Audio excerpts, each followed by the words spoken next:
I am Doomsvince, and this is day 70 of Spawn Year.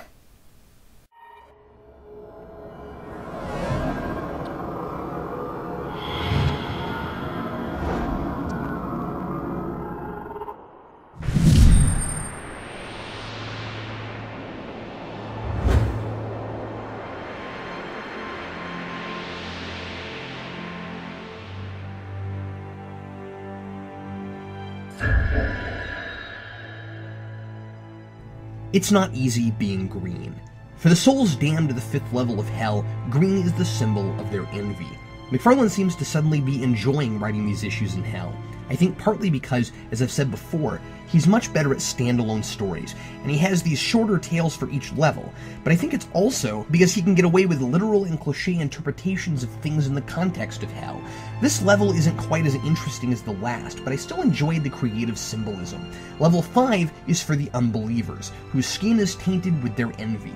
They understand no other philosophy but an eye for an eye. Their self-absorption and their unwillingness to show compassion for others is what made it impossible for them to believe in anything greater than themselves in life. For a comic that has often portrayed heaven and hell as equally ruthless, and the lines between them so often blurred, I'm surprised by such a Christian-sounding sentiment from McFarlane, but I think it fits for the basic concept of faith, too, which always requires a humble attitude. I really like the punishment McFarlane dreams up for this level. The Master here doesn't reveal himself to his subjects, and manipulates them into worshipping a messiah that doesn't really exist, with an eons-old false prophecy. They refused to believe when they were alive, so now they eternally do what they thought real believers were doing on Earth, praying for salvation to a savior that doesn't exist.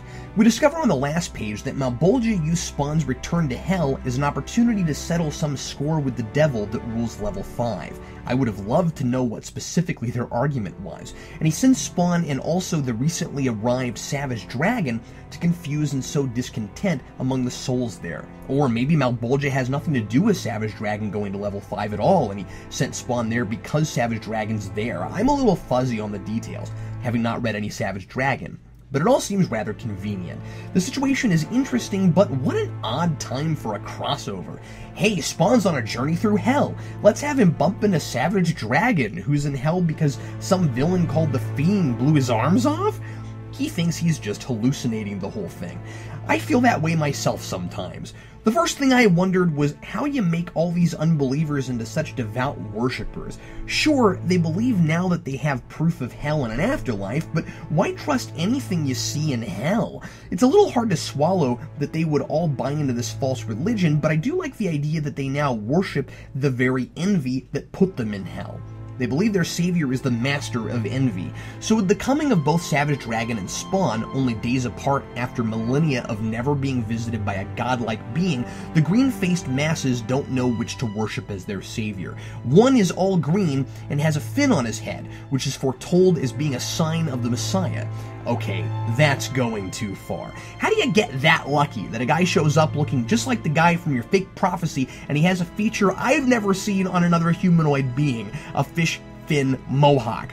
But Spawn radiates green as though he commands envy itself. So as you might imagine, they make the two contenders fight. And Spawn's a lot more powerful, so he wins, and Savage Dragon is about to be put to death. Spawn doesn't like seeing someone punished just for being weaker than someone else.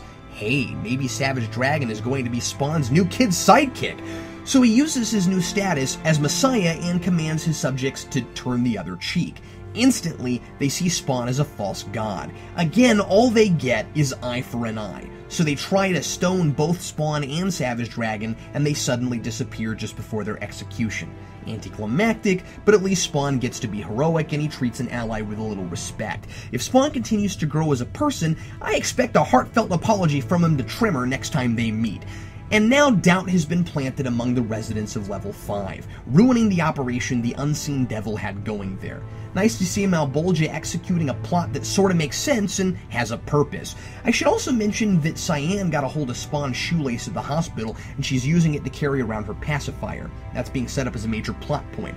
It's weird that Wanda and Terry don't instantly take it from her despite her protests. Maybe they're just those sorts of parents, and it should be a lot grosser than it is, too. I never thought I'd say this, but after a few days of not knowing where I'm gonna end up next, I'm actually beginning to miss the graveyard. The grass is always greener, I suppose. This is the most unnerving place so far. Bad enough imagining home for weeks at a time, but actually seeing it, even just a part of it, and knowing I'm not really here? But I'll be alright. I'm still getting comics, and I still have my notebook, which means the game continues, and Doomsvince is just trying to distract me. I may be surrounded by my greatest vice, and I might be wearing it on my skin, but I finally have a chair! So I'm just going to sit back, relax, and not drink Mountain Dew. Signed, Captain Logan.